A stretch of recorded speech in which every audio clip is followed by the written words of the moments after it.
நாமெல்லாம் எதுல இருக்கிறோம்? மனவளக்கலையில இருக்கிறோம்.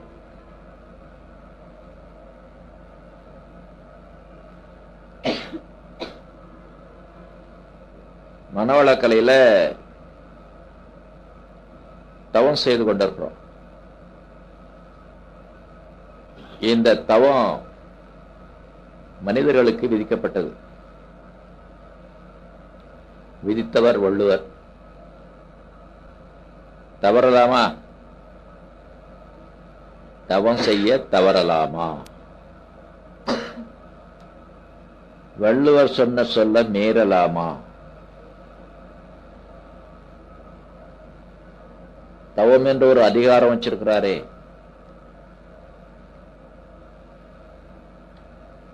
எனக்கு தெரியாதுங்க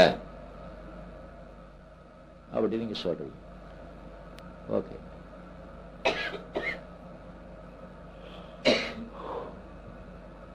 இப்ப தெரிஞ்சுக்கிட்டீங்க இல்லையா?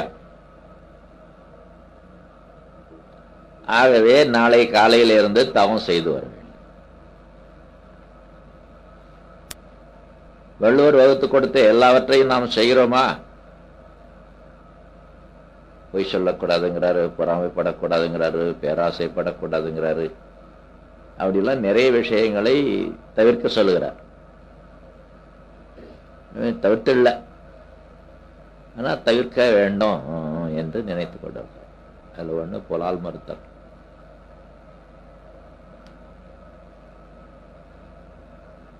மீனு, கோழி, ஆடு முதலிய மாமிச வகை சாப்பிடக்கூடாது என்று வள்ளுவர் சொல்றார். தன் ஊன் பெருக்க பெரிதொன்றின் ஊன் உண்பான் எங்கனம் ஆளும் அருள் என்று ஒரு கேள்வி கேட்டு விட்டுறார். தான் சதை பெருசாடுங்கிறதுக்காக வேறு ஜீவராசிகளுடைய சதையை திக்கிறனே, இவன் எப்படி அருளாளனாக ஆவான் என்பது கேள்வி. திருக்குறள் நம்ம குரல் இயக்கம், திருக்குறள் நம்மறை அப்படிலாம் ஆகா ஓஹோ, ஒரு சிலை 133 அடி உயரம் சிலை, அதுக்கு விழா என்று சொல்லுவாங்க. அந்த விழாவில் பிரியாணி வைக்கும். அவ்வாறு இருக்கக்கூடாது. சொல் வேறு செயல் வேறு ஆனால் கொள்ளொளி தீயாகி உடலை கெடுத்துரும்பாங்க நமது அருள் தந்தைவர். அவ்வாறு நாம் புலால் மறுப்பதற்கு பிரயத்தனப்பட்டு கொண்டிருக்கிறோம். ரொம்ப பேர், சில பேர் மறுத்தாங்க, சில பேர் இயல்பாகவே கிடையாது, சில பேர் அதில் தொடர்பு இருந்தாலும் கூட தெரிஞ்சுக்கிட்டாங்க, குறைச்சிட்டு வராங்க, விட்டுடுவாங்க. அதுக்கு அடுத்த அதிகாரம் தவம். புலால் மறுத்தலுக்கு அடுத்த அதிகாரம் தவம். அதுல சொல்றாரு, வேண்டிய வேண்டியாங்கெய்தலான் செய்தவம் நீண்டு முயலப்படும் என்று சொல்றார். ஏதோ ஆசை காட்டுற மாதிரி இருக்கும். இந்த புள்ள பிடிக்கிறவன் ஐஸ்கிரீம் வச்சுட்டு ஆசை காட்டுறான் பாருங்க, அந்த மாதிரி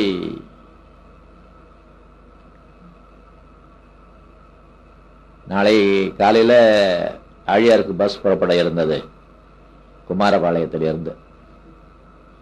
நாளைதான் பந்தாமே, அதனால இன்னைக்கு நைட்டே கிளம்பி ஆழியாருக்கு விடியங்காலம் போய் சேர்ந்துடும் அப்படின்னு திட்டம் போடுறாங்க. குமாரபாளையத்தில்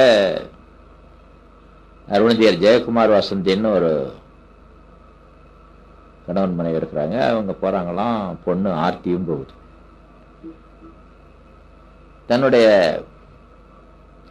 சித்தப்பா பேத்தி பொண்ணை கூப்பிடுறாரு அவர், ஆழியார் போகும் என்று. நான் வரலைங்க. ஏன் வரலன்னு கேட்கிறார்.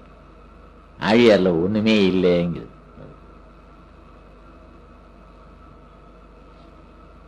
விளையாட்டு வயசு. இவர் எப்படி தெரியுமா ஆசை காட்டுறாரு, டேம் நிறைய தண்ணி இருக்குது, மங்கி ஃபால்ஸ்ல அருவி கொட்டுது, அப்புறம் நிறைய புல்வெளி இருக்குது, அறிவு கோயில் இருக்குது அப்படின்னு ஆசை காட்டுறாரு. நான் சொன்னேன் நிறைய குரங்கு இருக்குது. உடனே அது தெரியப்பா, நிறைய குரங்கு. எதை சொன்னா சுவாரஸ்யமா அதை சொல்லி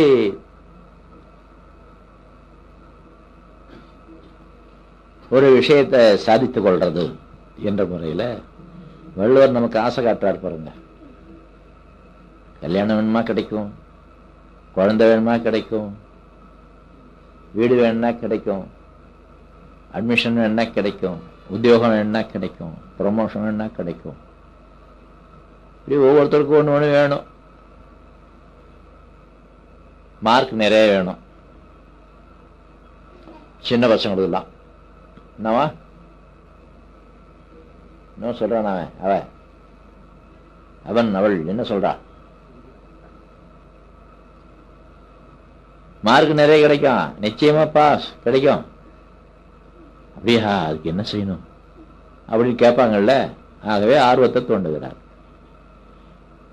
இத சுருக்கமாக அவர் எப்படி சொல்றாருன்னா, வேண்டிய வேண்டியாங்கைதலான் என்று சொல்றார். என்ன வேணும்னு நீ நினைக்கிறீங்களோ அது எப்படி வேணும்னு நினைக்கிறீங்களோ, கொஞ்சமா கூடவா, இங்கேயா அங்கேயா, இப்பவா அப்பவா, இதா அதான் வேண்டியாங்கு, வேண்டிய வேண்டியாங்கு எய்தலான்னா கிடைக்குமாகையால். அது என்ன செய்யணும் சொல்லுங்க? செய் தவம் ஈண்டு முயலப்படும், தவம் செய்யுங்க என்று சொல்ற. நண்பர்களே, 2000 வருஷத்துக்கு முந்தைய சொல்லிட்டாரு. நம்ம தமிழ்நாட்டு தான் சொன்னாரு, தமிழ்ல தான் சொன்னாரு. திருக்குறளை கூட நம்ம அப்படி இப்படி படிச்சிருக்கிறோம். சில பேர் முதல்ல இருந்து கடைசி வரைக்கும் கட கட கட கட கட கடன்னு ஒப்பிக்கிறாங்க. சில பேர் தலைகீழ ஒப்பிக்கிறாங்க. சில பேர் நம்பரை சொன்னா குறளை சொல்றாங்க, குறளை சொன்னா நம்பர் சொல்றாங்க. அப்படி திருக்குறளை தமிழ்ச்சாதி பிச்சு உதறுது. ஆனால் தவம் செய்ததா தெரியலீங்க, எப்படி செய்யறது தவம் அப்படின்னு நீங்க கேட்பீங்கன்னு எதிர்பார்த்து வள்ளுவர் அதற்கு பதில் சொல்றார். தன் உயிர் தான் அறப்பெற்றானை ஏனைய மண்ணுயிர் எல்லாம் தொழும் என்று சொல்கிறார். அது என்ன அர்த்தம்னா, தாங்கிட்ட உயிர் இருக்கிறத தீர்மானமாக ஒருத்தவங்க தெரிஞ்சுக்கிட்டாங்கன்னா அவங்கள எல்லாரும் தொழுவாங்க. அது எப்படி தொழுவாங்க? பெரிய ஞானி ஆயிடுவாரு, பெரிய யோகி ஆயிடுவாரு, வீடு பேரு பெறுவதற்குள்ள தகுதியெல்லாம் கிடைச்சிடும், மகான் ஆயிடுவாரு, எல்லோரும் பாராட்டுவார்கள், போற்றுவார்கள், புகழ்வார்கள். எப்போ? தன் உயிர் தான் அறப்பெற்றானை, தன்னிடத்துல உயிர் உயிர் என்று ஒன்று இருப்பதை தெரிந்து கொண்டால். என்பர்களே,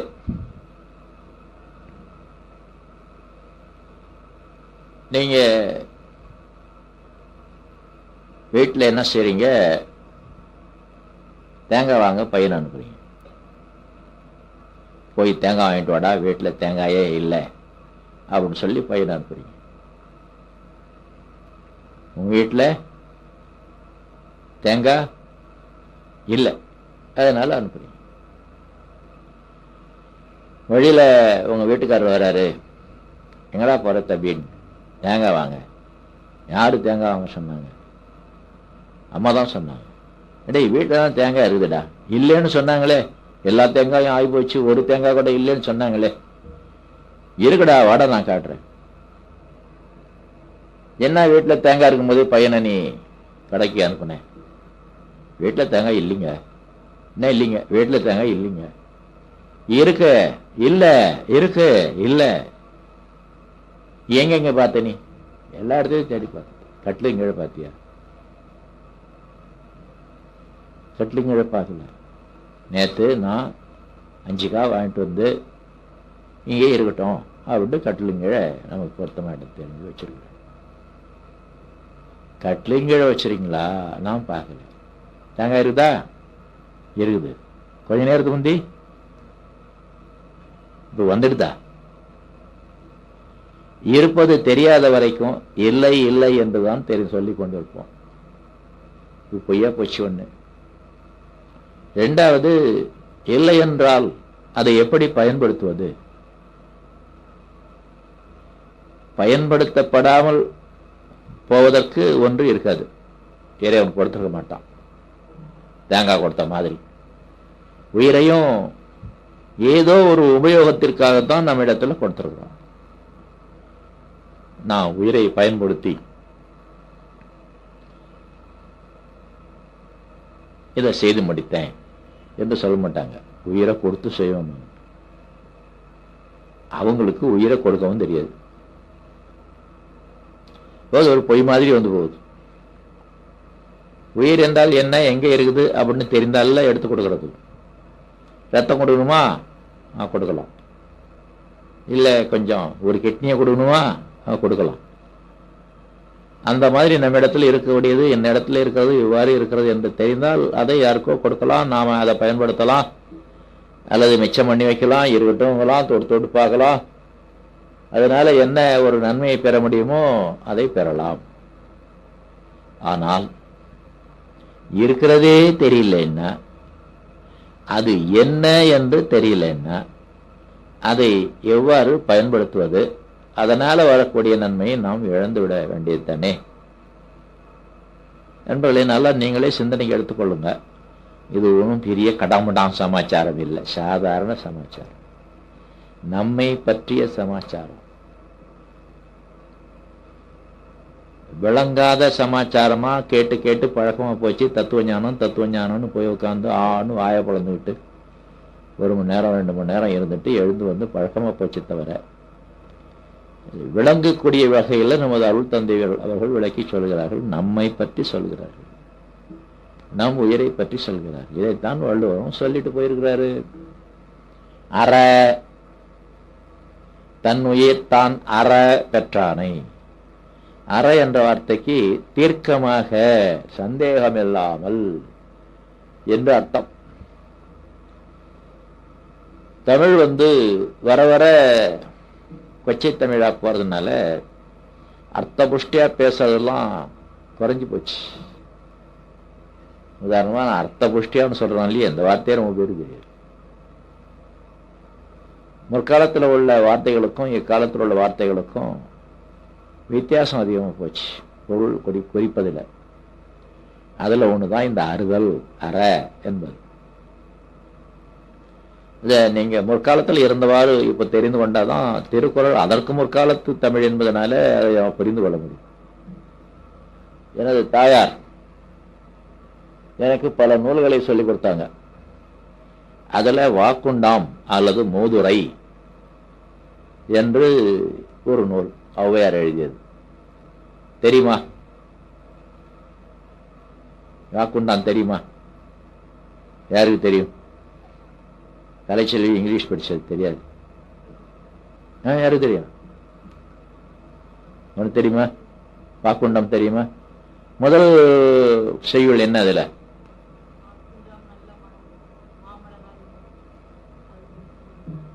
அது வரைக்கும் தெரியுமா? வாக்குண்டாம் நல்ல மனமுண்டாம் மாமலரால் நோக்குண்டாம் மேனி நுழங்காது பூக்கொண்டு துப்பார் திருமேனி தும்பிக்கை யான் பாதம் தப்பாமல் சேர்வார் தமக்கு. அதுக்கு என்ன அர்த்தம்னு கேட்குறீங்களா? அது இல்லை இப்போ முக்கியம். அதை சொல்லிக்கிட்டு போனாக்கா நாம எடுத்த வேலையை முடிக்க முடியாது. ஆனா நான் இதை எடுத்தது எதுக்குன்னா, இதை படுறாமாங்க எங்க அம்மா.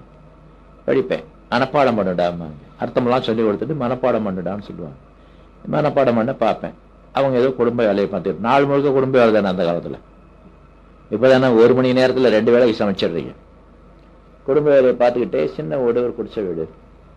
நான் படிப்பேன். வாக்குண்டாம் நல்ல மனம் உண்டாம் அமரால் நோக்குண்டாம் மேனி உடங்காது கொண்டு துப்பார் திருமேனி தும்பிக்கை அன்பாதம் தப்பாமல் சேர்வார் தமக்கு.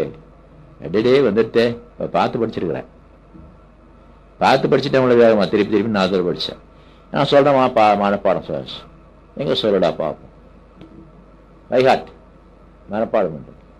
வாக்குண்டாம் நல்ல மனமுண்டாம் மாமலரால் நோக்குண்டாம் நோக்குண்டாம் நோக்குண்டாம். என்னடா அடுத்து பார்த்து சொல்றேம்மா, பார்க்காம சொல்றா. நான் படிச்சுட்டு வரேம்மா. மறுபடியும் படிச்சா இன்னும் 2 வார்த்தை கூட வரும், அவ்வளவுதான். முதல்ல இருந்து கடைசி வரைக்கும் வராது. ஏன்னா விளையாட போகணும்னு ஆசை. படிச்சு முடிச்சுட்டு சொன்னாதான் விளையாட போய் விடுவாங்க. டேய் படிடா, போய் படிக்கிறம்மா.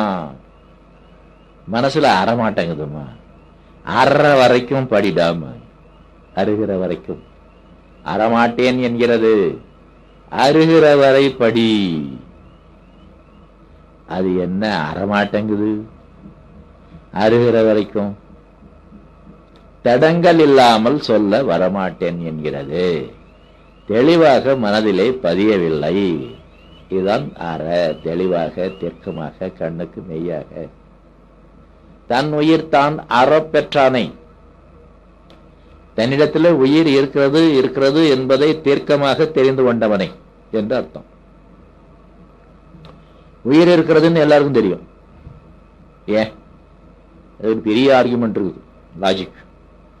நான் இன்னும் செத்து போலியே. செத்து போயிட்ட பிற்பாடு எல்லாரும் சொல்றாங்க உயிர் போயிடுது அப்படின்னு. எனக்கு உயிர் போயிடுதுன்னு யாரும் சொல்லலை. அதனால உயிர் இருக்கிறது. இருக்கிறது என்றால் தீர்மானமாக தெரிய வேண்டும். இருக்கிறது தெரிய வேண்டும். தீர்மானமாக குழப்பமில்லாமல் தெரிய வேண்டும். இல்லை என்றால் அது உயிர் இல்லை மாதிரி தான். அனுமானமாக இல்லை, அனுபவமாக தெரிய வேண்டும். உயிர் இருக்கிறது, இவ்வாறு இருக்கிறது. கண்ணுக்கு தெரியணும்னு அவசியம் இல்லை. நம்ம உடம்புல ரத்தம் இருக்குதா? இருக்குதே. நீ கண்ணுக்கு தெரியுது, ஆனாலும் தீர்மானமா தெரியுது பாருங்க. ஏன்னா காயம்பட்டா வெளியே வந்துடுது. அப்ப ரத்தம் இருக்கு. நம்ம உடம்புல குடல் இருக்குதா? இருக்குதே. நீ பாத்துறீங்களா? நீங்க சமயத்தில் இறைச்சல் போடுதே, சமயத்தில் வலிக்குதே. அப்போ உயிர் இருக்குதான் இருக்கணும். நம்ம உடம்புல கிட்னி இருக்குதா? இருக்குதான் இருக்கணும். ஏன்னா நம்ம உடம்புல உள்ள உப்பு சத்துக்களை மூத்திரம் வழியா வெளியேற்றுற வேலையை செய்யுது. கிட்னி இல்லைன்னு வச்சுங்க, மூத்திரம் வராது. ரத்தத்தில் உள்ள அதிகால் நீரையும் அதில் உள்ள உப்பு பொருள்களையும் கிட்னியானது வடிகட்டி, உப்பு வியாதி வந்து இல்லையே உங்களுக்கு, அல்புமின் வியாதி வந்து இல்லையே, இல்லையே, கிட்னி வேலை செய்கிறது. இந்த மாதிரி உயிர் இருக்காது என்பதற்கு ஏதாவது நிரூபணம் கொடுக்க முடியுமா? செத்து போனா போச்சுன்னு சொல்றாங்களே, செத்து போனா போயிடுதுன்னு சொல்றாங்களே, அதை கேட்கறதுக்கு இந்த ஆளுக்கு முடியாது. அதை கேட்டுட்டு வந்து கூட சொல்ல முடியாது. அது அடுத்தவங்களுக்கு தான் தெரியும். அதனாலதான் தன்னிடத்துல உயிர் இருப்பதை தான் தெரிந்து கொள்ள வேண்டும். தெரிந்து கொண்டால் அதான் தவம். அந்த தவத்தை செய்து மற்றவர்கள் போற்றும்படியாக வாழலாம். பெரிய ஞானி என்று எல்லோரும் உங்களை மதிப்பார்கள், போற்றுவார்கள். குரல்ல உள்ள வார்த்தை சொல்றேன். தன் உயிர் தான் அறப்பெற்றானை ஏனைய மண்ணுயிர் எல்லாம் தொழும். தொழும்னா வணக்கம். சரி, அவ்வாறு உயிரை தெரிந்து கொண்டால் எல்லோரும் மதிப்பார்கள். நான் தெரிந்து கொள்றேன். தெரிந்து கொள்ளுங்க. யாராவது எங்கேயாவது உயிரை தெரிந்து கொண்டவர்கள் இருக்கிறார்களா? இல்லை. அதனால நாமத்தான் ஒரு இடம் இருக்குது உலகத்திலேயே, இந்த மனவளக்கலை மன்றத்தை சேர்த்து. இந்த மனவளக்கலை மன்றத்துல தான் அவரவர்களிடத்திலும் உயிர் இருப்பதை அவரவர்களே தெரிந்து கொள்ளக்கூடிய ஒரு ஏற்பாடு, ஃபர்ஸ்ட் ஸ்டெப். கொஞ்சம் உடல் பயிற்சின்னு கொஞ்சம் உருட்டி விரட்டி எடுத்துடுறாங்க, தீட்சை சட்டுன்னு கொடுக்க மாட்டேங்கிறாங்க. எங்காலதெல்லாம் போய் உட்காந்தா தீட்சை. உயிர் இருப்பதை தெரிந்து கொள்ளலாம். 2 ரூபாய் தான். எவ்வளவு? தீட்சை எடுக்கிறது 30 ரூபாயா? 50? 70 ரூபான்னு கேள்வி.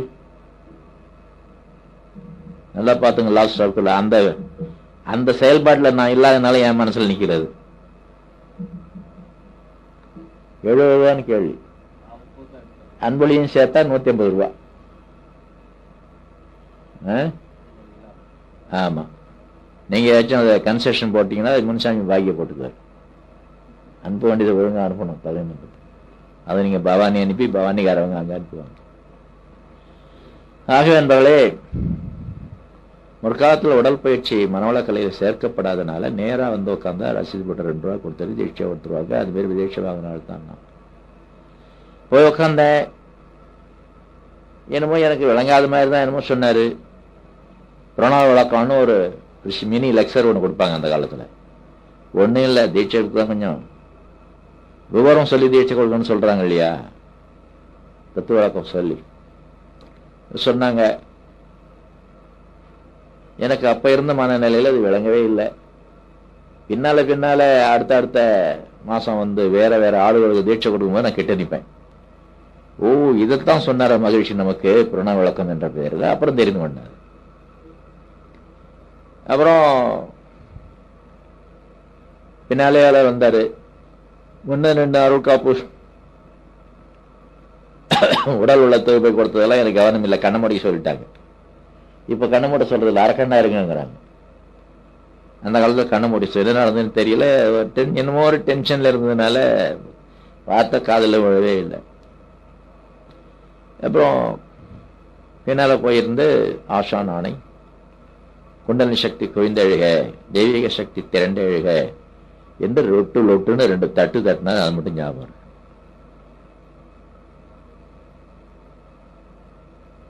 அப்புறம் முதல் 2 வழியா கையை நடத்திட்டு வந்திருப்பாருன்னு நினைக்கிறேன், எனக்கு கவனம் இல்லை. ஆக்கின சக்கரத்தில் வச்சு இங்கேயே கவனிங்க அப்படின்னு சொன்ன. ஒரு வேலை கொடுத்துட்டாங்களா, சரின்னு கவனம். உயிர் சக்தி மேலே வந்து விட்டது. 2 நாள் அனுபவத்துக்கு வந்துட்டுன்னு வச்சுங்க. உயிர் சக்தி மேலே வந்து விட்டது ஆகிய நிலை. அதெல்லாம் கூட எனக்கு சரியான அனுபவமா இல்லை. அப்புறம் நான் வீட்டில் உட்காந்து 2ஆம் நாளோ 3ஆம் நாளோ தெரியல, ரொம்ப சிரத்தையா தவம் செய்வேன் அந்த காலத்தில். காலையில் 4 மணிக்கெல்லாம் குளிச்சுட்டு நான் அக்டோபர் மாதம் 4ஆம் தேதி தீட்சை எடுத்தேன். இன்னைக்கு 4 நாள் ஆகுதுங்கிறீங்களா? அந்த காலத்தில் மழை பெய்யும். மழையிலேயே குளிச்சு விட்டு உட்காந்து சிரத்தையாக தவம் செய்வேன். கொஞ்ச நேரம் ஆகும், அது ஒரு முணுமுணுங்கும். ஓடி வரும். எண்ணம் வந்துட்டா அது ஓடிடும். நாம எண்ணத்தை விரட்டணும்னா அது வந்து உட்காந்துட்டு முணுமுணும். இது என்ன பின்னால கேட்டு தெரிந்து கொண்ட மகிழ்ச்சிட்ட, இதுதான் உங்களுடைய உயிர் இப்படித்தான் இருக்கும். ஏனென்றால் அது மண்ணானால் வாசனையாக தெரியும், நேரானால் சுவையாக தெரியும், நெருப்பானால் வெளிச்சமா தெரியும். உயிர் இல்லை, அதெல்லாம் இல்லையே. உயிர் காற்றானால் ஓசையாக அல்லவா தெரியும். காற்று இல்லையே, அப்ப அது ஓசையாகவும் தெரியாது. ஆகாசம், உயிர் என்பது ஆகாசம், பஞ்சபூத தத்துவத்தில் வெண்ணு. அதனால அது ஊர் உணர்வுக்குத்தான் ஆகாசம் அகப்படமாகையால உயிரும் ஊர் உணர்வாகத்தான் தெரியும். என்னமோ அங்கே ஒரு சிறந்த இடம், அதான் பொருத்தமான இடம்னு வச்சுக்கிட்டாங்க ஆக்கின சக்கரத்தை. அதெல்லாம் காரணம் இருக்கு, இப்ப எடுக்க முடியாது. அது அப்போ தெரிகிறது. எதற்கு தெரிகிறது? தெரிகிறது என்ற வார்த்தையை நம்ம கண்ணுக்கு தான் பயன்படுத்துவோம். வேற எதையாச்சும் நாம தெரிகிறத பயன்படுத்துறோமா? தெரிகிறதுங்கிறத எதையாச்சும் பயன்படுத்துறோமா? நான் ஃப்ளூட் வாசிக்கிறேன், உங்களுக்கு தெரியுதா பாருங்க கேட்பாங்க. நான் சித்திரம் போடுறேன், உங்களுக்கு தெரியுதா பாருங்க. நான் சென்ட் பூசிருக்கிறேன், உங்களுக்கு தெரியுதா பாருங்களா அப்படின்னு சொல்லுவாங்க. வாசனை அடிக்குதா பாருங்க. தெரிகிறது என்றால் கண்ணுக்கு தான் தெரியணும். நண்பர்களே, வேறு சில நேரத்திலையும் தெரிகிறதுங்கிறத பயன்படுத்துவாங்க. சில பேர் ஏதாச்சும் ஒரு வார்த்தையை திருப்பி சொல்லுவாங்க தெரியுமா?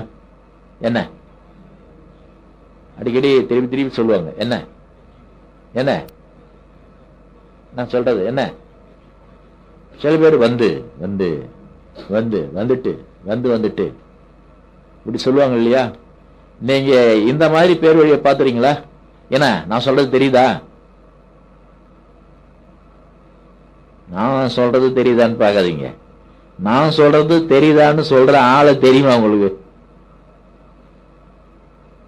நிறைய பேர் இருக்கிறாங்க. என்ன நான் சொல்றது தெரியுதாம்பாங்க. நீங்க சொல்றது எப்படிங்க கண்ணுக்கு தெரியும், காதுகளை கேட்கும்னு சொல்ல முடியாது. தெரிகிறது என்றால் மனசுக்கும் தெரிகிறத நாம தெரிகிறது என்று சொல்லுவோம். ஆகவே ஆக்கின சக்கரத்துல நெற்றியில தெரியும். கண்ணதான் மூடிட்டுறீங்களே, எப்படி தெரியும்? மனசுக்கு தெரியும். எவ்வாறு தெரியும்? ஊர் உணர்வாக தெரியும், ஒரு தொடு உணர்வாக தெரியும்.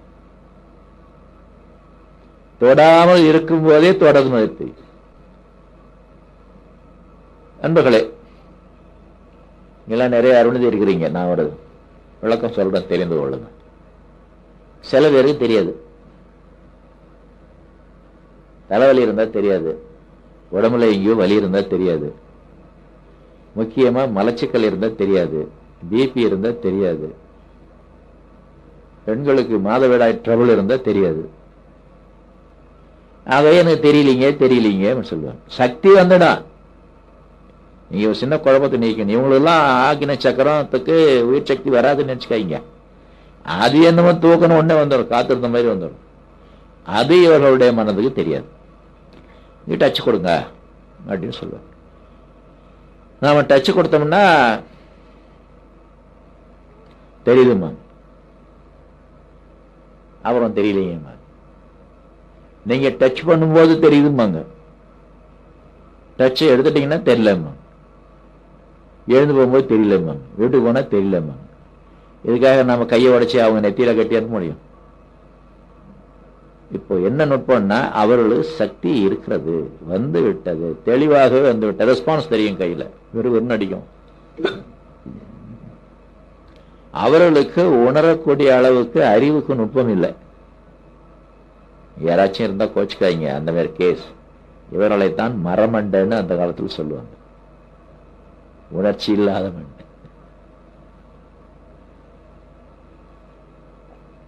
ஆசிரியர்மார்கள் தெரிந்து கொள்ளுங்க, இவர்களுக்கும் தெரிய வைப்பதற்கு ஒரு தந்திரம் உண்டு. சரிங்க, ஒன்றும் பெரிய நூதனம் இல்லை, எத்தனையோ பேருக்கு நான் டச் கொடுத்தேன், அவங்களும் தெரிஞ்சுட்டாங்க, நீங்களும் தெரிஞ்சுக்கலாம், உட்காருங்க, டச் பண்ணுங்க, நல்லா கவனிங்கன்னு சொல்லுங்க. சரிங்கன்னா அவங்க இங்கே போயிடுவாங்க. இப்படி எப்போ முடிப்பாரு தெரியலையே, சோப்பு வாங்கிட்டு வர சொன்னாங்களே வீட்டில், பாத்ரூமுக்கு போகிறதுக்குள்ள நான் சோப்பு கொண்டு கொடுத்துருந்தேனே அப்படின்னு அவங்க கடத்தருக்கு போயிடுவாங்க. அவங்களை இங்கே உட்கார வைக்கணும். உடம்பு உட்காந்துருக்கா, மனம் ஓடி போகும். ஓடி போன மனதை திருப்பி கொண்டாந்து அது திரும்பி ஓடி போகாம பண்ணணும் டச் கொடுக்கும்போது. ஆகவே தொடணும், தொட்டுக்கிட்டே இருந்தா தெரியுதுமாங்க, அப்புறம் போயிடுவாங்க. இப்பதான் அந்த நம்ம ஒரு ஆள் கேட்பாரு, என்ன நான் சொல்றது தெரியுதான்ட்டு. என்ன நான் சொல்றது தெரியுதா, என்ன நான் சொல்றது தெரியுதான்னு பார்ப்பாருங்க. அந்த மாதிரி நான் தொடறது தெரியுதான்னு கேளுங்க. இப்போ ஆள் எங்கேயும் ஓட முடியாது. நீங்களும் கொஞ்சம் கையை எடுத்து வச்சு தொட்டுக்கிட்டே இருங்க. இப்ப தொடரனா இல்லம்பார், இப்ப தொடரனா ஆமாங்க பார், இப்ப தொடரனா இல்லம்பார், இப்ப தொடரனா ஆமாங்க, எங்க போயிட்டு இருப்போ அங்கேதான் இருந்தாலும். இப்ப எப்படி தொடறேன், ஐயோ வலிக்குதுங்க, நகம் குத்துதுங்க, அவ்வளவு குத்துக்கத்தான்னு சொல்லுவேன். நீங்க நகத்தாலே கொஞ்சம் குத்துங்க, ஓடி போகாம இருக்கிறதுக்கு ஏற்பாடு. நல்லா அழுத்தி தொடுங்க, வலிக்குதுங்க பார், லேசா தொடுங்க, லேசா தொடுறீங்க, தொடனா இப்படியாக கதை சொல்ற மாதிரி ஆளை அங்க தேய்ச்சணும். உணர்வு தெரியுதா, தெரியுதுன்றார். கையை எடுத்துட்டாக்கா நான் கையை எடுத்துட்டேன் தெரியுதான்னு தெரியலன்றார். ஆகவே ஒரு சின்ன தந்திரம் இருக்குது. தெரியுதா எல்லாரும், உங்களுக்கு தெரியுதா நான் தொடறது, தெரியுதா தெரியுது, தெரியுதா தெரியுது, தெரியுதா தெரியுது, தெரியுதா தெரியுது, தெரியுதா தெரியுது, தெரியுதா தெரியுது, தெரியுதா தெரியுதா. நான் என்ன சொல்றேன்னு உங்களுக்கு தெரியுதா, என்ன செய்யறேன்னு உங்களுக்கு தெரியுதா. லேசா கையை எடுத்துடுறேன். அந்த அழுத்திய அழுத்தத்தை குறைச்சி குறைச்சி குறைச்சி குறைச்சி தொட்டும் தொடாம வச்சிருந்து லேசா ஒரு மில்லிமீட்டர் இடைவெளி கொடுத்துருந்தேன். இப்போ நான் தொடர்றது தெரியுதான்னு கேட்கணும், தொடர்றான்னு கேட்க கூடாது, கண்ணை தொட்டு பார்த்து இல்லைன்னு. ஒரு மில்லிமீட்டர் இடைவெளி வச்சு, அதாவது பாடி ஹீட் அவங்களை அடிக்கிற மாதிரி, நான் தொடர்றது தெரியுதா தெரியுது, நான் தொடர்றது தெரியுதான்னு கொஞ்சம் கொஞ்சமா கையை விலகிட்டு வந்துருங்க. சுத்தி யாராவது சிரிப்பாங்க.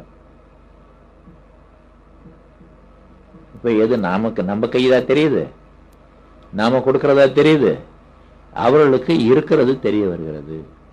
இதன் அறம் பெற்றானை தீர்க்கமாக தெரிந்து கொண்டவனை. அப்புறம் உரைச்சிடணும் குட்டை, என்னங்க நான் ஒரு ஜான் கையை அந்தாண்ட வச்சுட்டு இருக்கிறேன், எப்போ கையை எடுத்துட்டேன், இன்னும் தொட்டுக்கிட்டு இருக்கிறேங்கிறீங்க. தொடுக்கிற மாதிரி இருந்ததுங்க, அதாங்க தவம்.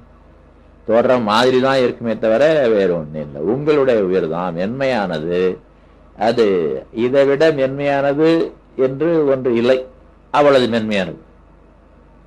நீங்க எதை எடுத்துக்கிட்டாலும் இதை விட வன்மையானதுதான் விஷயங்கள். அவ்வளவு மென்மையான வஸ்து அது. அது நெற்றிக்கு வந்து போச்சு, உடல் முழுவதும் இருந்தது. அது அதுல அழுத்தம் மூலாதாரத்தில் இருந்தது. அதைத்தான், அந்த அழுத்தத்தை தான் தேக்கம், அங்க தேக்கத்தை வைத்துக்கொண்டு உடல் முழுவதும் பரவி கொண்டிருந்தது. அதைத்தான் இப்போ கொண்டாந்து இங்க வச்சிருக்கிறோம். இது பஞ்சபூத தத்துவத்துல ஆகாசம். பிரபஞ்சத்துல 5 பௌதிக நிலைகள் இருக்கின்றன. 92 எலிமெண்ட் சொல்லுவாங்க விஞ்ஞானத்துல. நாம சுருக்கமாக 5 பௌதிக நிலைகள் இருக்கின்றன. மண்ணு, நீரு, நெருப்பு, காற்று, விண். இந்த 5 பௌதிக நிலைகளையும் நாம் தெரிந்து கொள்வதற்காகத்தான் நமக்கு 5 புலன்கள் இருக்கின்றன. மெய், சருமம், மூக்கு, நாக்கு, கண்கள், காது. எத்தனை ஆச்சு? மெய், ஊருணர்வு. அந்த ஊருணர்வு எவ்வளவு மென்மையானது என்பதனால ஊருணர்வு என்பது நமது சருமத்தில் ஏற்பட்டு கொண்டே இருக்கிறதுங்கிறது தெரியாது. ஆனால் சுவை உணர்வு தெரியும், வாசனை உணர்வு தெரியும், நாம செய்யறதில்லை. ஆனாலும் 24 மணி நேரமும் 360 நாளும் இந்த ஓர் உணர்வு நமக்கு ஏற்பட்டு கொண்டுதான் இருக்கிறது. 2 காரணத்தாலே இது நமக்கு தெரியறதில்லை. ஒன்று, அதுல பழகிட்டோம். 2வது, அவ்வளவு மென்மையானது, அது தெரிஞ்சும் தெரியாத மாதிரி இருக்கும். அப்படிப்பட்ட ஓர் உணர்வை, உயிரினுடைய ஒரு தன்மையை, ஆகாசத்தினுடைய தன்மையை நாம மூலாதாரத்தில் நன்கு தெரிந்து கொள்ளலாம். ஏனென்றால் அங்க உயிர் சக்தி அடர்த்தியாக இருக்கிறது. ஆகாசம் ஒரு சின்ன விளக்கம் சொல்ல வேண்டும். ஆகாசம் என்றால் என்ன? அத இப்ப இன்னைக்கு விஞ்ஞான பூர்வமாக சுலபமா விளக்கிடலாம்.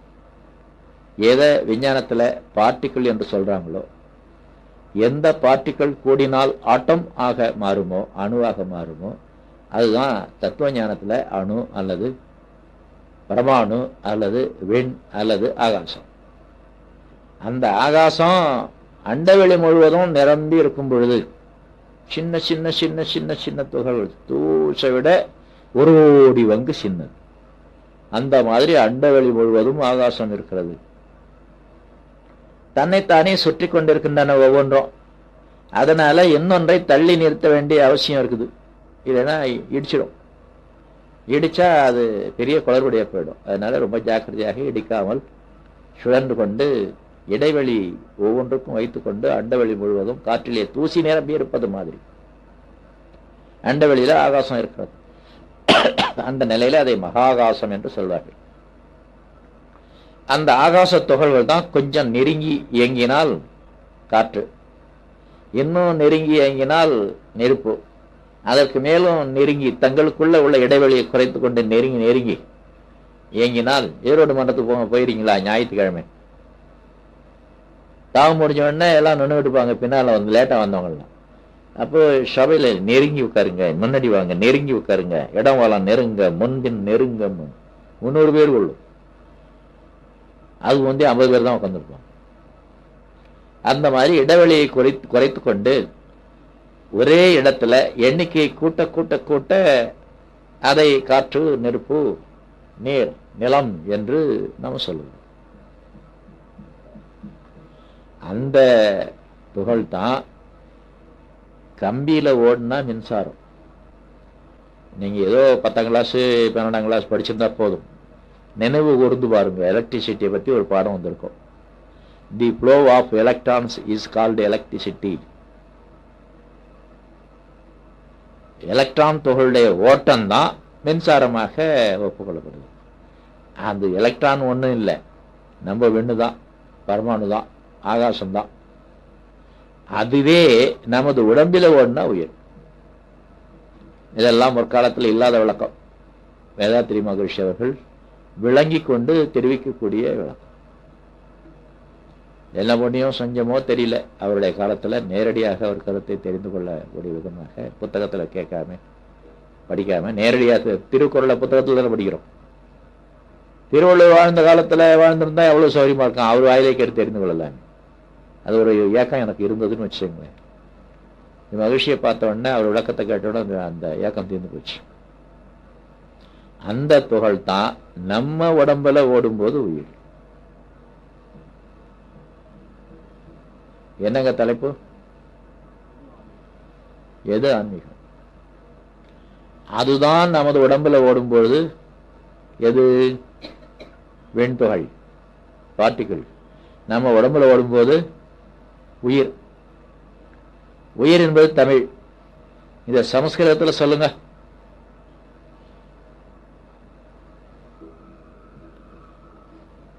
உயிர் போயிட்டு அப்படிமா. பணக்காரனாயிருந்தா ஆன்மா பிரிந்து விட்டதுன்னு, ஆத்மா பிரிந்து விட்டதுன்னு சொல்லுவாங்க. கேள்விப்பட்டீங்களா? கௌரவமா சொல்றது. உயர்வதோன்ற சொல்லும் போது ஆன்மா பிரிந்து விட்டது, ஆத்மா பிரிந்து விட்டது என்று சொல்லுவாங்க. அப்போ ஆன்மா என்பது, ஆத்மா என்பது உயிர் தான்.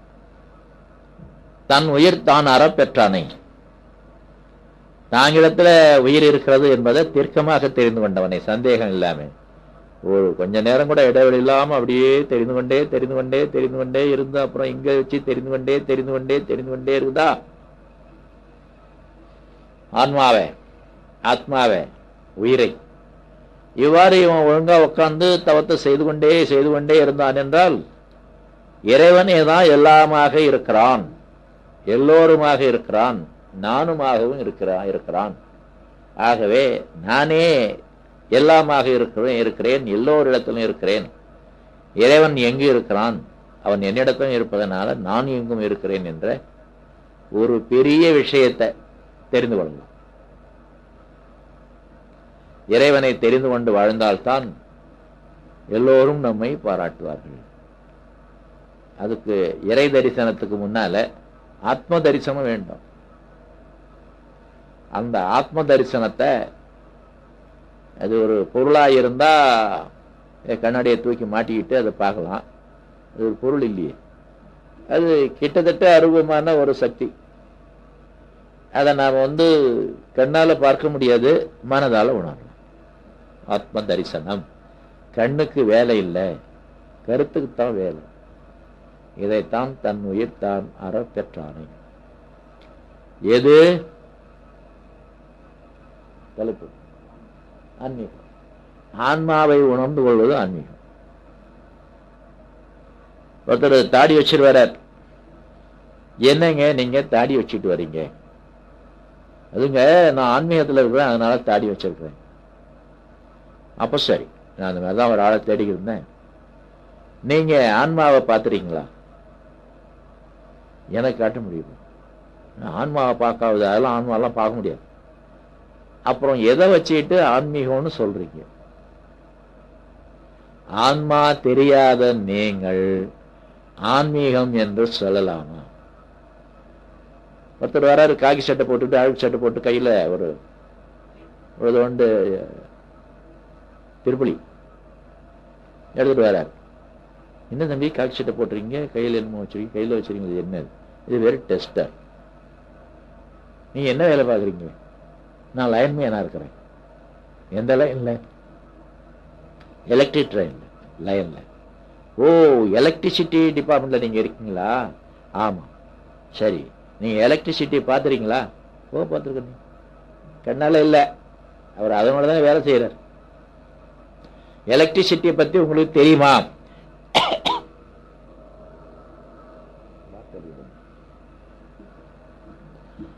எலக்ட்ரிசிட்டியை பற்றி தெரியும். ஓ, நல்லா தெரியுமே அப்படிங்கிறார்.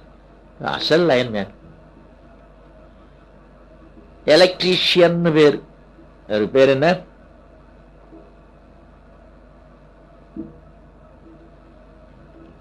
எலக்ட்ரிஷியன் பேர். இன்னொருத்தர் வரார், மோட்டார் சைக்கிள் வரார், பூட்ஸ் போட்டுக்கிறார், டை கட்டியிருக்கிறார், டிப்டாப்பா வரார். நீங்க என்ன வேலை பாக்குறீங்க? நான் இன்ஜினியரா வேலை பார்க்கிறேன். எங்க இன்ஜினியரா? பிடபிள்யூ இல்ல, எலக்ட்ரிசிட்டியில. எலக்ட்ரிசிட்டி பத்தி உங்களுக்கு தெரியுமா? ஓ தெரியுமே, நல்லா தெரியுமே, அதுதானே நான் படிச்சு வந்திருக்கிறேன். பொருத்தமா இருக்குதா? கையில டெஸ்ட் வச்சிருக்கிறாரு, கரண்ட் மரத்தில் ஏறுறாரு. ஏன் தம்பி நீ என்ன எலக்ட்ரிஷியனா? ஆமா. ஓ உனக்கு எலக்ட்ரிசிட்டியை பத்தி தெரியுமா? தெரியாது. அந்த மாதிரி சொன்னா அவன் எலக்ட்ரிஷியனா? அவன் மரத்துல ஏற விடலாமா? நாமளே சாட்சி போட்டுருவான், ஷாக் வாங்கிக்கிட்டு. இன்ஜினியர். நீங்க எதுல இன்ஜினியர்? எலக்ட்ரிசிட்டியில. எலக்ட்ரிசிட்டியை பத்தி, மின்சாரத்தை பத்தி உங்களுக்கு தெரியுமா? அதெல்லாம் எனக்கு தெரியாதுங்க. அப்புறம் சம்பளம் அது வாங்கிக்கிறாங்க, ஈபியில் மாசமா சம்பளம் ஓடுவாங்க. நான் எலக்ட்ரிசிட்டியே படிச்சதில்லை, நான் சிவில் இன்ஜினியரிங் படித்தேன், நான் மந்திரிக்கு வேண்டியவங்கிறதுனால என்ன இந்த அங்கெல்லாம் வேலை இல்லையா பிடபிள்யூடியில், அதனால இங்கே போஸ்ட் கொடுத்துட்டாங்க. உட்காந்து ஈபியில் எலக்ட்ரிசிட்டியை பற்றி தெரியாது. இது எவ்வளோ தமாஷ்! ஒருத்தன் ஒரு வலையை தோளில் போட்டுக்கிட்டு வரான் ஒரு ஆள், கோமணம் கட்டிக்கிட்டு. என்னப்பா நீ இப்படி வர, இது என்ன குருவி பிடிக்கிற இலையா வலையான்னு கேட்குறோம். இல்லைங்க அது மீன் பிடிக்கிற வேலை. ஓ நீ மீனவனா? ஆமாங்க. அப்படியா, ரொம்ப சந்தோஷம். நீ மீன் பார்த்துருக்கியா? நான் மீனே பார்த்தது இல்லைங்க. என்ன பார்த்தாலும் கருவாடு தான் பார்த்து. இந்த மாதிரிலாம் இருக்கிறது இல்லை. எலக்ட்ரிசிட்டி தெரியாம எலக்ட்ரிஷியன் கிடையாது, எலக்ட்ரிசிட்டி தெரியாம இபியில் இன்ஜினியர் கிடையாது, மீன் தெரியாது மீனவன் கிடையாது. தாடி வச்சுட்டு வர்றாரு, எங்கெங்க இருக்கீங்க? நான் ஆன்மீகத்தில் இருக்கிறேன். ருத்ராட்சம் போட்டு வர்றாரு, என்னங்க செய்றீங்க? நான் ஆன்மீகத்தில் இருக்கிறேன். நாமம் போட்டு வர்றாரு, பூசை போட்டு வர்றாரு, தண்டு வச்சுட்டு வர்றாரு, கமண்டலம் வச்சுட்டு வர்றாரு, காவி கட்டிட்டு வர்றாரு, சிஷ்ய கோடியோட வர்றாரு. இவங்கெல்லாம் கூப்பிடுங்க, ஒரு மாநாடு போடுங்க. நீங்கள்லாம் என்ன செய்றீங்க? நாங்கள் ஆன்மீகத்தில் இருக்கிறோம் அப்படின்னு சொல்லுவோம். ஆன்மா தெரியுமா? ஆன்மா பார்த்துருக்கீங்களா? தெரியாதுன்னு தான் ஒப்புக்கொண்டு ஆகணும், உண்மை சொல்றவங்களா இருந்தா. இது அவலமா இல்லை, நம்ம நாட்டில் தான் இது கேவலமா இல்லை. இன்னும் என்னாச்சும் வார்த்தை இருந்தா நீங்க போட்டு. மேல்நாட்டிலையும் உண்டு, தாடி வச்சிருப்பாங்க, அங்கி வடிஞ்சிருப்பாங்க, அல்லது குல்லா போட்டிருப்பாங்க, பச்சை கலர்ல சட்டை போட்டிருப்பாங்க, மௌலி ஃபாதர் அப்படிலாம் சொல்லுவாங்க. நீங்க என்ன லைன்ல இருக்கீங்க? நான் ஸ்பிரிச்சுவலிசத்துல இருக்கிறேன், ஸ்பிரிச்சுவாலிட்டியில இருக்கிறேன். ஸ்பிரிட் தெரியுமா? வார்னிஷான்னு கேட்பாங்க. ஸ்பிரிட்னா உயிர். அந்த ஸ்பிரிட் என்ற உயிர் என்ற வார்த்தையை அடியாக வைத்து அவர்கள் துறையை ஸ்பிரிச்சுவலிசம், ஸ்பிரிச்சுவாலிட்டி என்று சொல்றாங்க. ஆன்மா என்ற வார்த்தையை வச்சு ஆன்மீகம்னு சொல்றாங்க, ஆத்மா என்ற வார்த்தையை வச்சு ஆத்மீகம் சொல்றாங்க. ஆன்மாவோ ஆத்மாவோ ஸ்பிரிட்டோ தெரியாமல் அந்த பெயரை வைத்துக்கொண்டு அந்த துறையில இருந்தா இதுக்கு ஒரு பேர் சொல்லாமே, ஏமாற்று வேலை. நம்ம திராவிட கழகத்தில் இருந்து திராவிட முன்னேற்ற கழகத்தை ஏற்படுத்திய CN அண்ணாதுரை MA அப்படி சொன்னா கூட உங்களுக்கு தெரியாது. அண்ணா ஒரு கருத்து சொல்வார்,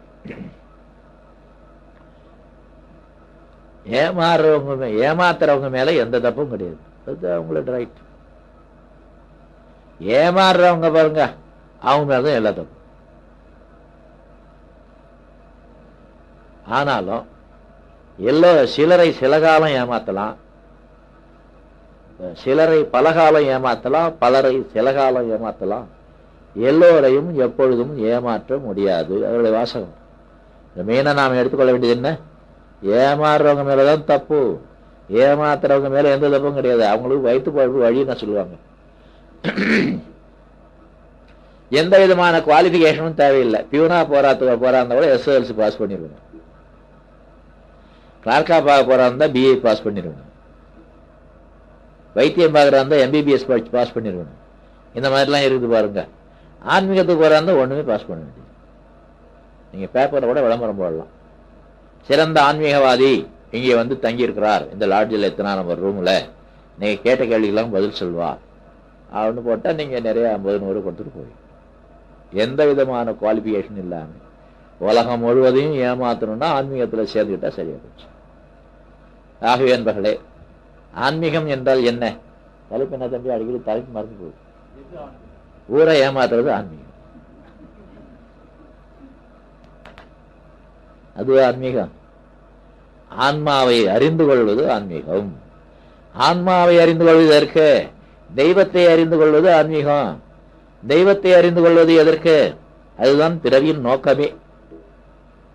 நாம் ஏன் பிறந்தோம், நான் ஏன் பிறந்தேன் என்று ஒரு கேள்வி கேட்டுங்க.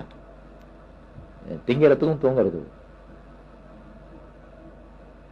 இதுதான் மிருகங்கள் செய்து கொண்டிருக்கின்றன. நாம ஏன் மனுஷன்? என்னமோ ஒரு படத்துல ஏதோ தமாஷ்டா சொல்றாங்களாம், அதுக்கு பேசாம குரங்காவே இருந்திருக்கலாமே. எந்த படம் தெரியுதா? இந்த செய்தி ஒரு நீண்ட வசனம். அது 4-5 பேர் கூடி பேசிக்கிறாங்க.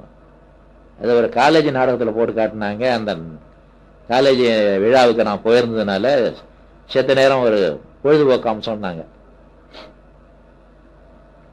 மைக் சரியா வேலை செய்யல. அதனால 2 பேரும் கூட்டிகிட்டு என்னமோ பேசியிருந்தாலும் எனக்கு விளங்கலை. என்னமோ கேட்கறான், அந்த கொங்கு தமிழ் வேற நமக்கு சரியா தெரிய மாட்டேங்குதா, அது பாமர கிராமத்து கொங்கு தமிழ பேசிக்கிறான்னு.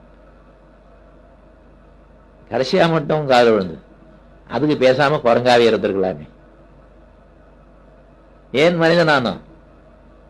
மிருகத்திலிருந்து மனிதனானது எதுக்கு?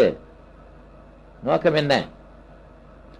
மிருகங்கள் செய்த வேலையை நாம் செய்து கொண்டிருந்தா ஒரே ஒரு வித்தியாசம். என்ன வித்தியாசம்? காலையில எழுந்து நாமெல்லாம் வேலைக்கு போறோம், அவையெல்லாம் காலையில எழுந்து மேய போகும். மாலையில வந்து அவையெல்லாம் அநேகமா அசைப்படும், நாம டிவி பார்ப்போம். என்ன வித்தியாசம்? சாப்பிடுவது செரிமானம் பண்ணுவது அதோடைய வேலை. நாம சம்பாதிச்சு சாப்பிட்டு செரிமானம் பண்றோம். அது மேய போகும், நம்ம வேலைக்கு போறோம். என்ன மேம்பாடு மனிதனிடத்துல வந்தது? ஆனால் தாழ்வு மட்டும் வந்தது. எந்த மிருகமும் இன்னொரு மிருகத்துக்கு கெடுதல் நினைக்காது, தெரியுமா? எந்த மிருகமும் இன்னொரு மிருகத்தை துன்புறுத்தி இன்பம் காணாது, தெரியுமா? எந்த மிருகமும் இன்னொரு மிருகத்தை அனாவசியமாக துன்புறுத்தி அந்த துன்புறுவதை கண்டு தான் இன்புறாது, தெரியுமா? இவ்வளவும் மனுஷன் செய்வான். அவங்களுக்கு தெரியுமா? மேம்பாடா குறைபாடா? மேம்பாடுதான். எப்படின்னு கேளுங்க. நான் சொல்ல போறது ரொம்ப நகைச்சுவையான உதாரணம். ஆனா அந்த உதாரணத்தை சொன்னது முதல் விஷயம். ஒரு வாழைக்காயை கொண்டு போய் பசுமாட்டுட்டு கொடுங்க.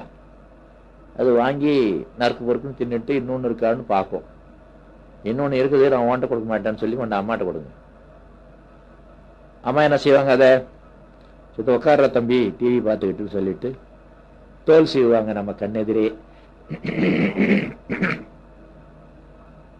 அப்புறம் ஸ்லைஸ் பண்ணுவாங்க. வெறும் கடலை மாவை கரைப்பாங்க. அடுப்புல வானலை வச்சு இது எண்ணெய் ஊற்றுவாங்க. லேசா பொறி வரும், கொதிக்க ஆரம்பிச்சுன்னு அர்த்தம். இந்த வாழைக்காசு லேசா எடுத்து அந்த கடலை மாவு கரைசல்ல துவைச்சி எண்ணெயில போட்டு எடுத்து கொடுப்பாங்க. சாப்பிட்டு பார்த்துறீங்களா? வாழைக்காய் பச்சி சுட சுட வாசனையா கூட இருக்கும். அடேடே நல்லா இருக்குதே. நல்ல வேளையில அம்மா இன்னொரு வாழைக்காய் வச்சிருக்கிறாங்க. அதை எடுத்துக்கொண்டு பசுமாட்டை கொடுத்து, பசுமாடே பசுமாடே பஜ்ஜி கூடு பசுமாடேன்னு சொல்லும். அது காதலோட வாங்காது, எங்கேயோ பார்த்து பஜ்ஜி கூடு பசுமாடு பஜ்ஜி கூடு பசுமாடு சுத்தி சுத்தி வாங்க. தெரியாது. ஏன்? அதுக்கு 5 அறிவு தான். அம்மாவுக்கு பஜ்ஜி சொல்ல தெரியுது. ஏன்? 6 அறிவு. அப்ப விளங்கி போச்சுங்க. 6வது அறிவு எதுக்கு வந்தது? நீங்களே சொல்லுங்க. பஜ்ஜி சொல்றது, பலகாரம் செய்வதுக்கு வந்தது. சமையல் சுருக்கமா சொல்லுவோம். பச்சையா தின்னு தொலைக்கும், அது பாவம். நாம சமைச்சு சாப்பிடும். இதுக்கா வந்தது 6வது அறிவு. ஆனா 5வது அறிவை கொண்டு இது செய்ய முடியலையே, அப்போ இதுக்கு தான் வந்த மாதிரி இருக்கு. அன்பர்களே, இந்த 6வது அறிவு எவ்வளவு காலமாக வளர்ந்து கொண்டிருந்தது. கீழே விழுந்த பழத்தை எடுத்து சாப்பிட்டான் ஆதி மனிதன். காத்தடிச்சா விழுறத பார்த்தான். ஆகவே தின்னுட்டு அங்கேயே படுத்துக்கிட்டான், எப்ப காத்தடிக்கணும். பார்த்தா காத்தடிச்சா மரம் ஆடுது. மரம் ஆடுனா பழம் விழுது. ஓஹோ, மரம் ஆடுதுன்னா பழம் விழுது. எப்ப மரம் ஆடும்னு பார்த்தோம், அவரும் ஆடலை. அப்புறம் ஒரு குரங்கு ஒண்ணு இப்படி தாவியோ அப்படி தாவியோ அங்கேயும் ஓடி இருந்தது. மரம் ஆடுது, பழம் விழுது, இவன் எடுத்து திங்கலாம். இதை பார்த்த உடனே குரங்கு கூட 2 உலுக்கு ஊறிக்கிறோம்னு நினைக்கிறேன். ஓஹோ, மரக்கலையை பிடிச்சி ஆட்டலாம் போல இருக்கு, நான் ஏறி ஆட்டுறனேன்னு ஆட்டினான், பழம் விழுந்தது. இதுதான் சிந்தனை. ஆனால் ஒண்ணு தெரியுமா, குரங்கு ஏறினா மரம் ஆடும், மரத்தை ஆட்ட குரங்கு தெரியாது.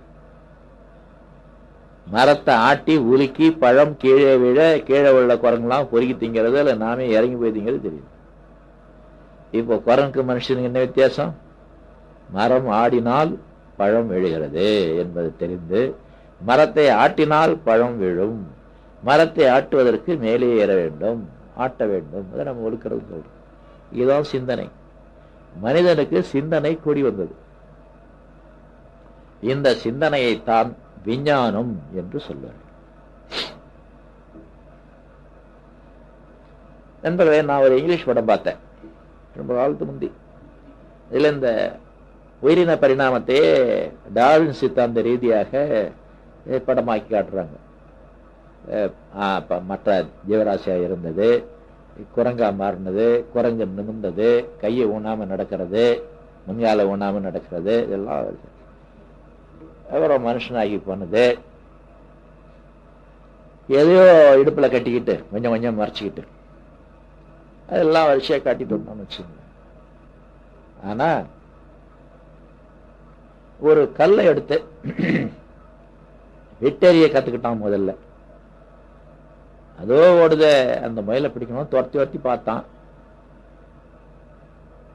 முடியல. ஒரு கல் இரடி விட்டது, விழுந்துட்டான். அந்த கல்லை எடுத்து கோபமா தூக்கி எறிஞ்சான், அது முயல் மேல விழுந்துச்சு. ஓஹோ, கல்லை எடுத்து அடித்து இப்ப முயலை பிடிக்கலாம் என்று தெரிந்து. சிந்தனை தான் சேர்ந்து அது என்ன, முயலை பிடிக்கணும்னா கல் எடுத்து வீசணும், கல் அடிபட்டா முயல் சேர்த்து போகும். இப்படியாக சிந்தனை உயர்ந்து கல் ஆயுதங்களா பயன்படுத்துறது, இரும்பு ஆயுதமா பயன்படுத்துறது எல்லாம் ஒண்ணு ஒண்ணா வருது. இன்னும் மனுஷன் பேச கத்துக்கல. நான் சொல்ற படத்துல இந்த அறிவு மேம்பாடுலாம் வருவதற்கு சில பல 1000 ஆண்டுகள் ஆகிக்கொண்டே வரும். அதற்கப்புறம் வில்லு செய்ய கத்துக்கிட்டான். வில்லு செஞ்சு அதில் குச்சி வச்சு, குச்சியில முனையில ஒரு கூரான கல்லை வச்சு இப்படி இழுத்து அப்படி விட்டா வேகமா போகுது. தொலைவுல போற ஒரு ஆட்டை மான கூட நாம அடிச்சு போட்டுடலாங்கிறதெல்லாம் கொஞ்சம் கொஞ்சமா வந்து. ஆனா இந்த மாதிரி செஞ்சா அந்த மான் விழுமா? ஆயுதம் கையில, யோகம் மண்டையில, ஆயுதம் கையில, டெஸ்ட் பண்ணுமே. மானே எதிரில் வா, நான் டெஸ்ட் பண்ண போறேன்னு வருமா? அப்போ என்னமோ காய்ச்சி மூச்சுன்னு பேசிக்கிறோம் அந்த ஆதி பாஷையில. நம்ம ஆள்ல ஒருத்தனை எதிரி பாட்டி நம்ம டெஸ்ட் பண்ணி பார்ப்போம்டா. யாரு பாருங்க, நாம வரங்கிறோம். ரொம்ப தியாகின்னு நினைச்சுக்காய்ங்க, ரொம்ப மூட வயசு வச்சுக்கிட்டே நிக்கிறாரு. இவன் நல்லா ஷார்ப்பா எரிஞ்சிடறான். அவன் வயிற்றுல போய் அது பாஞ்சறியும் அவன் ஒழிச்சு எடுத்துவான். யாரும் கவலைப்படல, எல்லாம் குதிக்கிறான். என்ன கண்டுபிடிச்சான்? எட்ட இருக்கிறத கூட நாம தாக்கலாம். அறிவு இருக்குதா? நம்ம ஆள்ல ஒரு ஆளை கொண்டுட்டோமே, அறிவு இருக்குதா? ஆகவே அறிவு வேறு, குணம் வேறு. அந்த அறிவே 2ஆ பிரியுது. ஒன்று குணம், என்னன்னா பிறருக்கு கெடுதல் துன்பம் விளையாமல் நமது இன்பத்தை பெருக்கிக் கொள்ள வேண்டும் என்பதும் பண்பாடு. விஞ்ஞானம் வளர்ந்ததை தவிர, அறிவு வளர்ந்ததை தவிர பண்பாடு வளரவில்லையே. இல்லைன்னா ஈராக்கில் ரசாயன ஆயுதங்கள் வச்சிருப்பாங்களா? இல்லைன்னா அமெரிக்காவில் இருந்து பாகிஸ்தான் வரைக்கும் அணுக்கொண்டு செய்வார்களா? பண்பு இருக்குதா? ஒண்ணு தெரிந்து கொள்ளுங்க, அறிவும் கிடையாது. என்னங்க நீங்க அணுக்கொண்டே செஞ்சிருக்கிறோம், நீங்க அறிவு கிடையாது. இந்த மிஸ் ஹேண்ட்லிங்னு ஒண்ணு தெரியுமா உங்களுக்கு? தவறாக கெட்டிக்காரத்தனம் இல்லாமல் பயன்படுத்துவது. கெட்டிக்காரத்தனம் இல்லாமல் பயன்படுத்துவதில் தானே சில இடங்கள்ல பட்டாசு வெடிச்சு பட்டாசு கடையே எரிஞ்சு போகுது. நம்ம வீட்டிலேயே வெடிச்சு நம்ம எத்தனை சேதத்துக்கு ஆளாகிறோம்னாமே தெரியாதனமா, அதை சரியா கையாள தெரியல. ராக்கெட் விட்டு அது ராக்கெட்டு கிளம்பி, தீபாவளி ராக்கெட் ஒரு கூரை மேல 2 கட்டடம் 2 மாடி கட்டடத்து மேல உள்ள கூரை மேல போய் விழுந்து கூரை பத்தி எரிஞ்சு போச்சு. பெருந்துறையில எந்த கூரைன்னா அது நம்ம மன்றம், அதுல இருந்து மன்றம் உருவாகவே இல்லை. பெருந்துறை இந்த மாதிரி கெட்டிக்காரத்தனம் இல்லாமல் பயன்படுத்தி விஞ்ஞான சாதனங்களை எல்லாம் நாம் அழிவு கூட பயன்படுத்துறோம். விமானங்கள் மோதிக்கொள்கின்றன. நடுவானத்திலே விமானம் மோதிக்கிட்டான், ரயில் மோதிக்கிட்டுனா சரி. நடுவானத்துல ஒண்ணு மேலால போனா சரியா வச்சு, ஒண்ணு கீழே போனா சரியா வச்சு, ஒண்ணு இடது பக்கம் போனா சரியா வச்சு, வலது பக்கம் மேனக்கட்டு மோதனா கூட மோத முடியாது 2 விமானம் நேரா.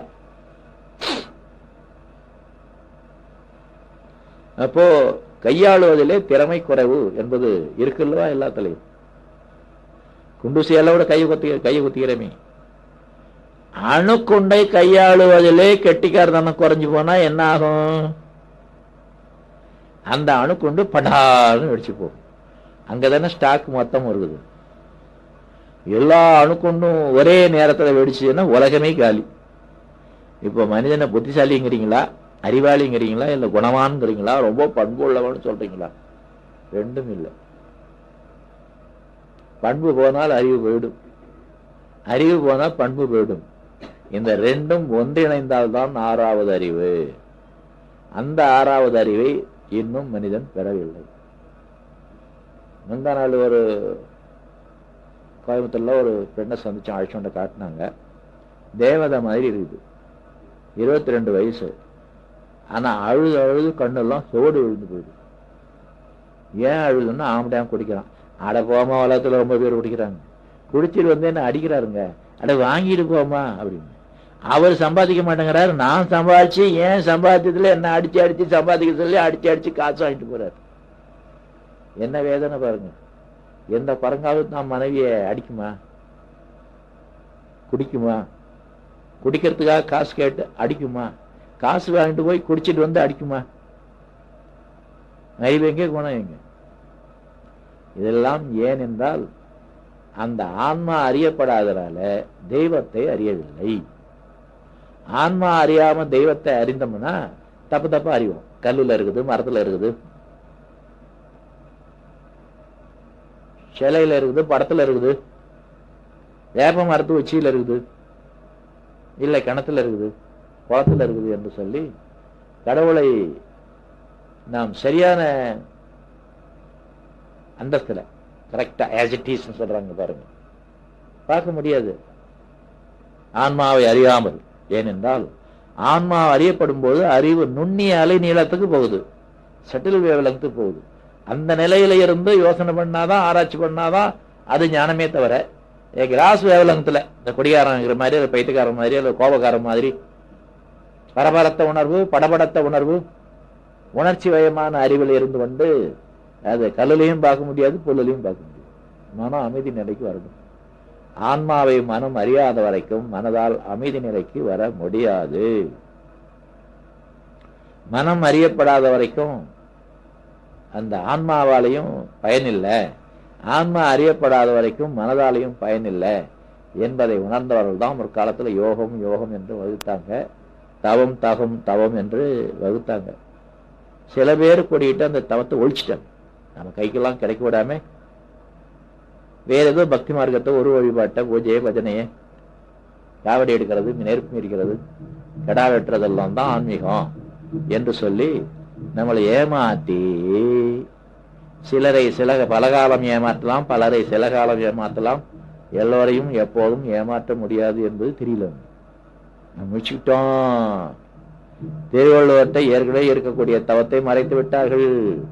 நாம் தெரிந்து கொண்டோ நாம் தவம் செய்வோம். தவம் செய்வது இறைவனை அகக்காட்சியாக காணுகிறோம். கண்ணால பார்க்க முடியாது, உயிரையே பார்க்க முடியல. அகக்காட்சியாக. அப்ப ஆத்ம தரிசனமானது தெய்வ தரிசனமாக மாறிவிடுகிறது. எது ஆன்மீகம்? தெய்வ தரிசனமே ஆன்மீகம். தெய்வ தரிசனமாக உண்மையான தெய்வத்தை பார்க்கணும். நமக்கு திருப்தி, அமைதி. அப்புறம் என்ன வேணும்? ஒண்ணும் வேண்டில. அதனால அடாவடிக்கு போக வேண்டிய அவசியம் இல்லை. போக முடியாது, போக தெரியாது. யாரையும் வருத்த மாட்டோம், யாரையும் கெடுக்க மாட்டோம். நாமும் துன்புற்று கொண்டிருக்க மாட்டோம். நாமும் துன்புறாமல் பிறரையும் துன்புறுத்தாமல் வாழக்கூடிய வழி இந்த தவம் ஒன்றுதான். அதை ஆத்ம தரிசனத்தால் தான் பெற முடியும். ஆகவே ஆன்மீகம் என்பது ஆன்மாவை தெரிந்து கொள்வது. அது தொடங்கி தெய்வத்தை தெரிந்து கொள்வது வரைக்கும் போய் அதற்கப்புறம் மனிதனாக வாழ வரைக்கும் வந்து அதற்கப்புறம் தெய்வமாக வாழ வந்துட்டோம்னா ஏனைய மண்ணுயிர் எல்லாம் தொழும் என்ற நிலைக்கு வரலாம் என்று கூறி நிறைவு செய்யலாம். வாழ்க வளமுடன்.